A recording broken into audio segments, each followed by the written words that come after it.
I grew up hating a man I'd never met, mourning a father who was alive, and protecting a mother who built my loneliness one lie at a time. I grew up believing my father was the kind of man who could walk away and never look back. That's how my mother always said it. Not loud, not dramatic, just final. He chose himself, she'd say, usually while staring out the kitchen window, her coffee going cold in her hands. Some people don't know how to stay. When you're a kid, you don't question statements like that. You absorb them. They sink into you like rules of gravity. Fathers leave, mothers stay. That's just how the world works. I learned early not to ask questions.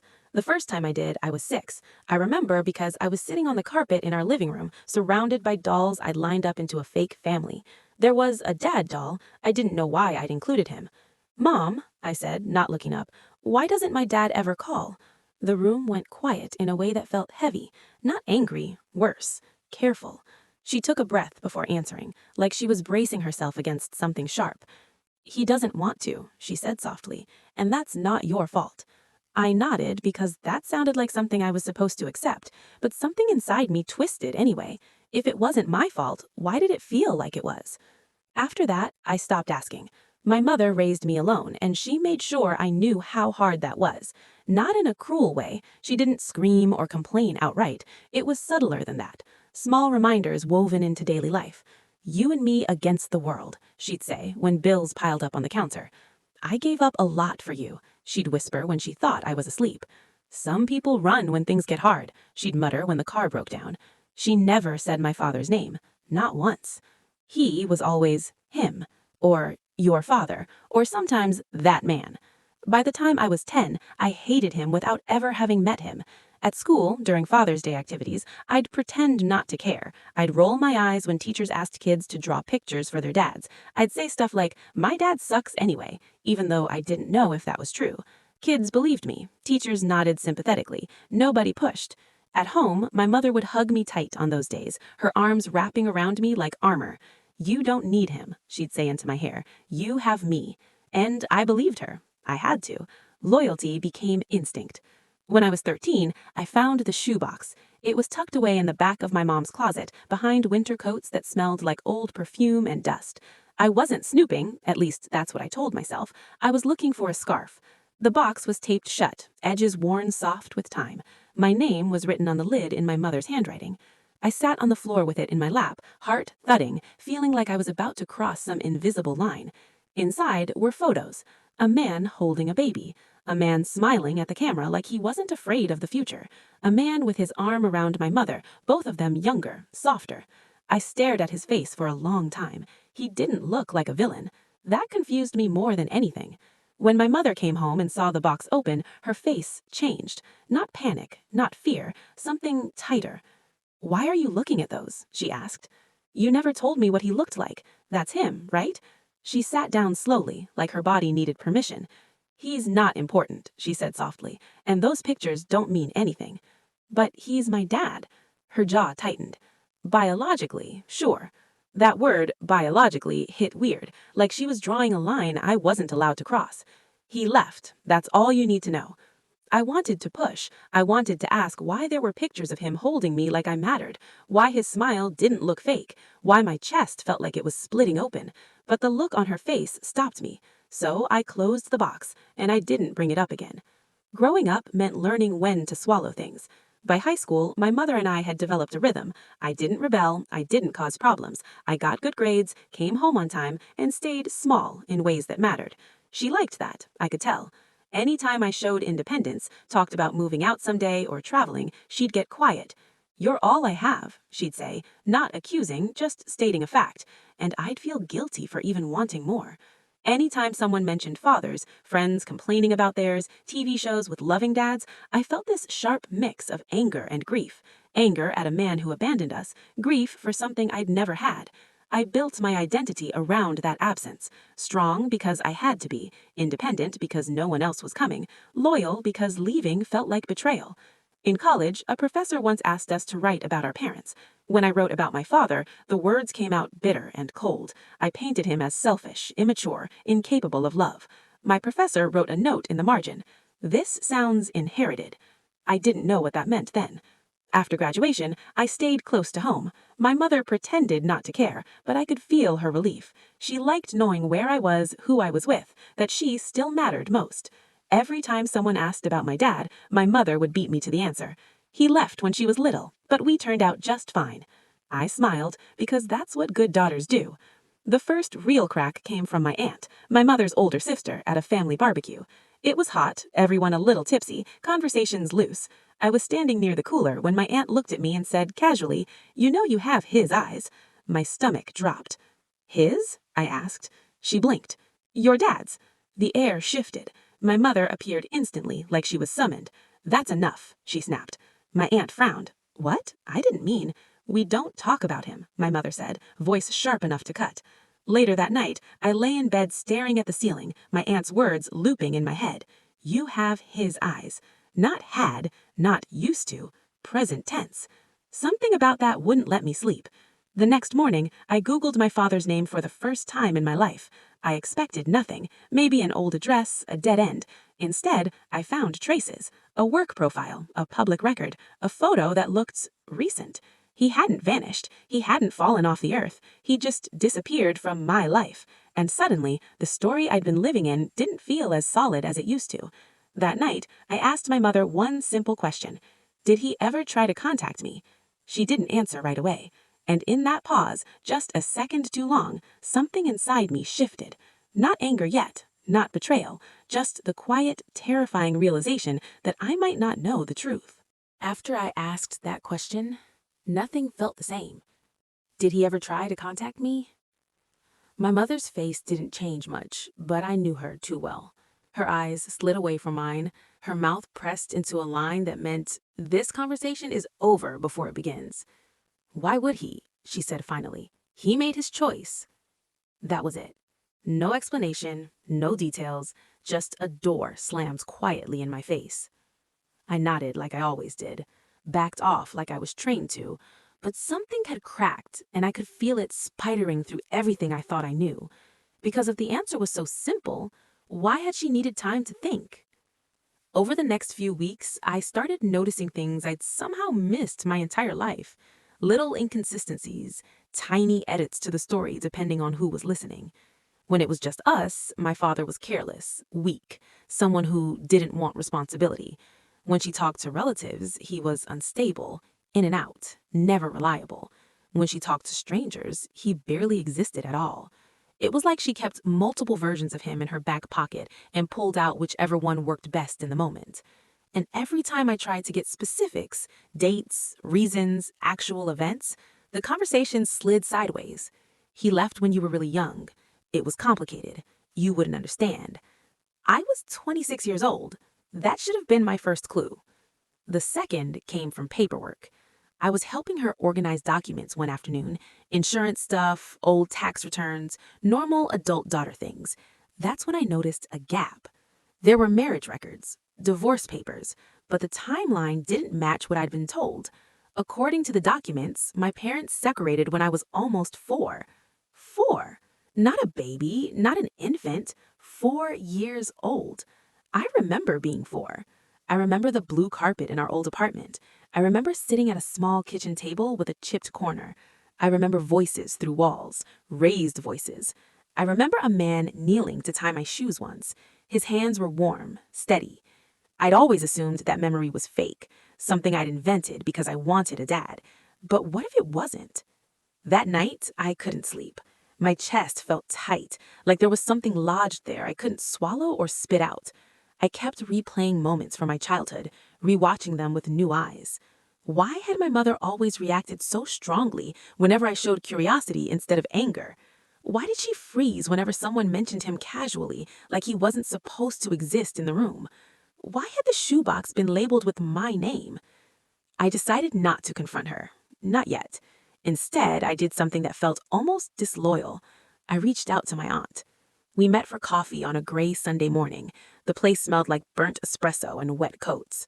She studied me across the table, cautious. "You okay, kid?" she asked. "I need to ask you something," I said. My voice sounded steadier than I felt. "And I need you to be honest." Her fingers tightened around her mug. "What do you remember about my dad?" She exhaled slowly before speaking. I was hoping you wouldn't ask me that. That was answer enough. Please, I said. I just need the truth. She stared out the window for a long moment before speaking. He wasn't perfect. Neither of them were. They fought a lot, but he loved you. That part I'm sure of. My throat burned. Did he leave? She hesitated. He left the house, yeah, but that's not the same thing. What does that mean? It means, she said carefully, that things didn't end the way you were told. I felt dizzy. Did he try to see me? She nodded. Once. More than once. The room felt too loud, too bright. My heart started pounding like it was trying to escape my ribs. Then why? My voice broke. Why didn't I know? She reached across the table and touched my hand. Because your mother was hurting, and she made choices. That night, I went home and cried in my car before going inside. Ugly, gasping sobs that made my chest ache. Not just grief, but betrayal. All those years I defended her, protected her, structured my entire identity around her pain, and she'd let me believe I was unwanted. When I walked into the house, she was watching TV like nothing in the world had shifted. I stood there, keys still in my hand. Why didn't you tell me he tried to see me? She muted the TV slowly, looked up at me with that familiar wounded expression. Who have you been talking to?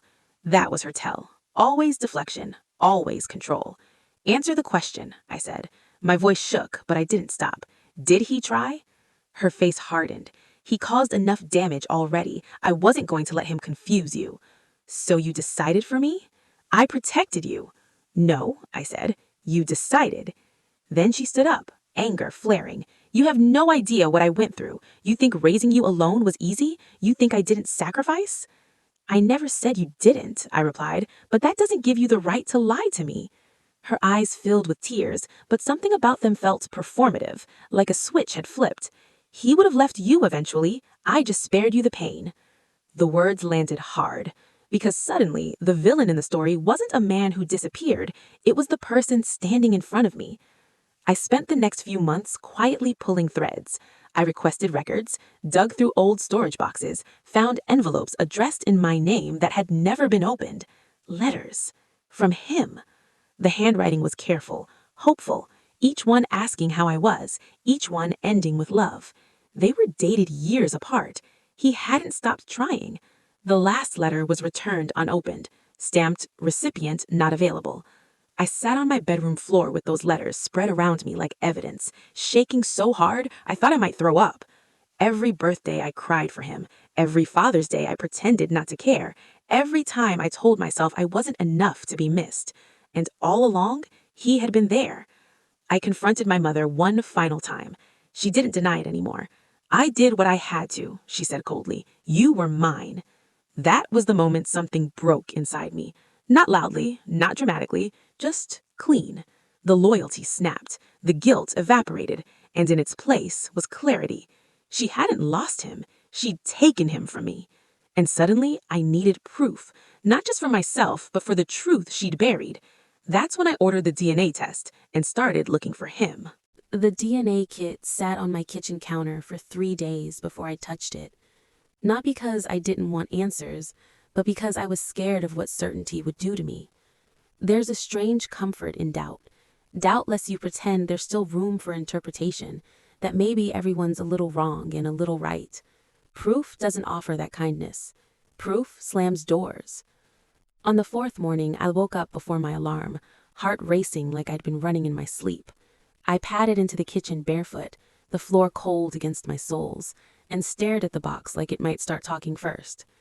Okay, I whispered to no one. Okay.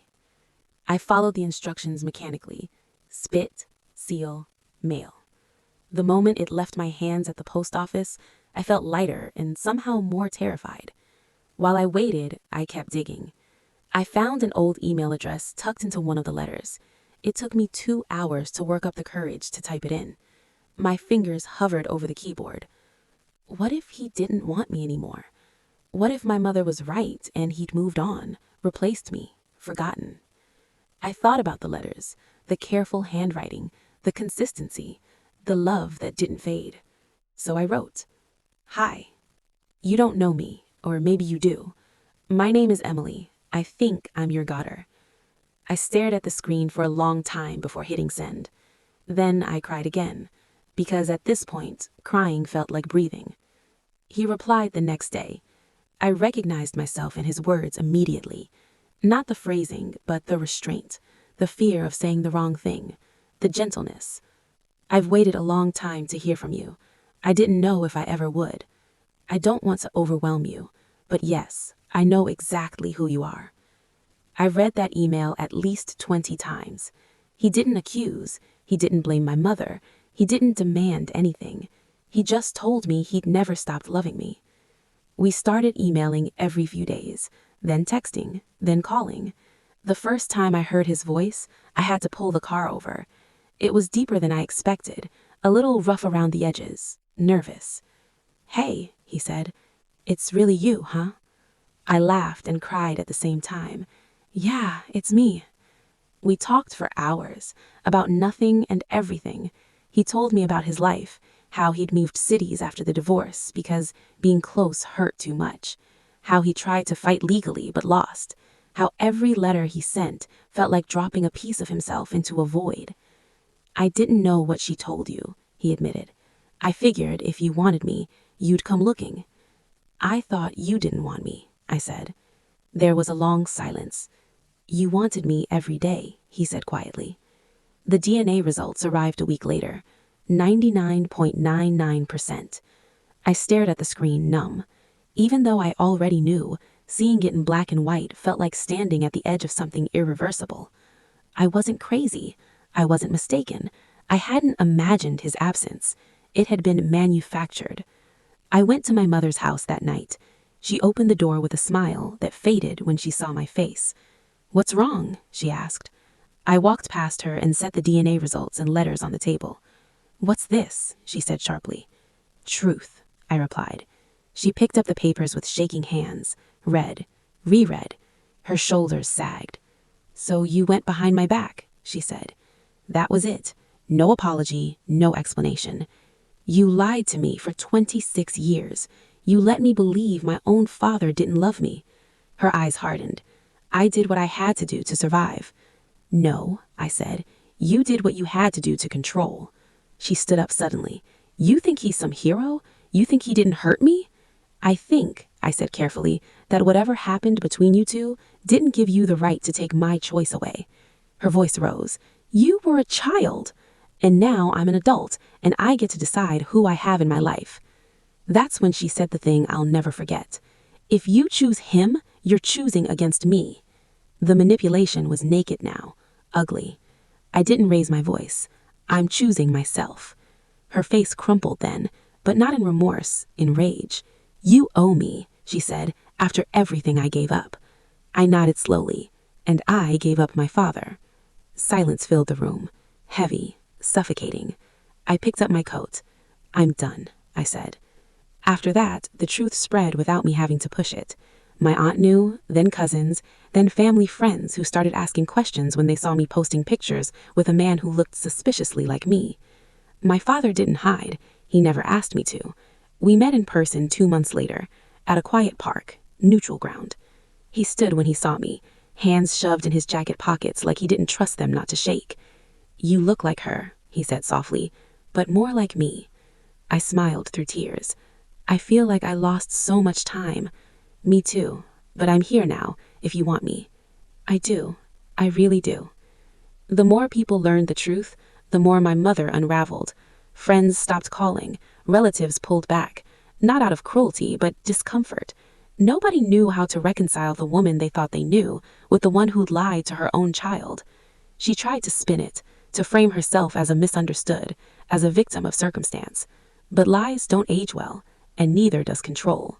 One by one, people distanced themselves, quietly, politely, the same way she erased him. She started leaving me voicemails, long, rambling, emotional. "I was scared. I didn't think you'd understand. I was just trying to protect you." But there was never, "I'm sorry." I stopped listening. The last voicemail came the night before my 30th birthday. "I hope you're happy," she said bitterly, "because you've ruined everything." I deleted it without replying, because for the first time in my life, I felt whole. My mother always believed loss was something that happened to her. Life took things. Men failed her. Circumstances were cruel. Fate was unfair. She never once considered that loss could be something she created. That realization came too late for her, and quietly enough that no one clapped when it happened. By the time my 30th birthday arrived, the fallout had settled into something heavy and undeniable. Not explosive, not dramatic, just empty. She wasn't invited to the dinner my friends threw for me, not because I banned her, but because no one suggested it anymore. The absence felt natural now, like a bruise that had finally stopped throbbing and just faded into skin. My father came instead. He sat across from me at a long wooden table, hands wrapped around a glass of wine he barely touched. He watched me like he was still afraid I might disappear if he blinked too long. "You okay?" he asked quietly. I nodded. "Yeah, I really am." And I meant it, because something had shifted inside me, not just relief, but strength, the kind that comes from finally knowing where you stand. He gave me a small smile. "I don't need to make up for the past," he said. "I just want to be present now." That was the difference between them. One had stolen time. The other respected what remained. My mother, meanwhile, was unraveling in ways she couldn't control. People stopped excusing her, stopped defending her, not because they suddenly hated her, but because the truth made it impossible to pretend anymore. She tried to corner me at a family event once, my cousin's engagement party. She stood near the back, watching me laugh with my father like she was observing a stranger's life. "You replaced me," she said when I passed her. "No," I replied calmly. "You isolated yourself." Her face twisted. "After everything I did for you?" I looked at her then. Really looked. At the woman who taught me to be afraid of abandonment while orchestrating it herself, who framed control as love, who believed sacrifice meant ownership. "I didn't lose you when I found him," I said. "You lost me when you lied." She scoffed, eyes glossy. "So that's it? You just walk away?" "I already did," I said. "You just noticed." That was the moment karma settled in, not as punishment, but as truth. Because karma isn't loud. It doesn't scream or destroy houses or leave people in ruins overnight. Karma waits. It lets you sit in the silence you created. She called me less after that, not because she understood, but because she realized guilt didn't work anymore. The power dynamic she'd built her life on had collapsed. No leverage, no control, no audience, just consequences. I moved into a new apartment that spring. Light-filled, quiet, mine. My father helped me carry boxes up the stairs, his back stiff but stubborn. He laughed when he dropped one and books spilled everywhere. "Guess we're both still learning," he said. I smiled. At least we're learning together. We built something slow and careful. Awkward holidays, missed references, shared coffee mornings that felt like stolen time. But it was real, and it was honest. I didn't cut my mother off completely, not out of mercy, but clarity. I no longer needed distance to survive. I needed boundaries to stay sane. She sent a message once, months later. "I hope one day you understand why I did what I did." I stared at the screen for a long time before typing back, "I do. That doesn't make it okay." She never replied. The last time I saw her was accidental, a grocery store aisle. She looked smaller somehow, older, not defeated, just exposed. She opened her mouth like she wanted to say something, anything, but there was nothing left to say that would change the outcome. So we nodded, polite, distant, strangers. That was her karma, not losing me in a dramatic confrontation, but watching me thrive without needing her approval, watching the story she wrote about herself fall apart when no one believed it anymore, watching the child she molded through guilt walk away with clarity and peace. I don't hate her. I don't need to, because hate would mean she still has space in me, and she doesn't. I have my truth now, my father, my voice, and the understanding that love doesn't demand silence, sacrifice, or loyalty at the cost of your soul. Some people lose everything trying to keep control, and some of us finally learn that freedom is the most powerful ending of all.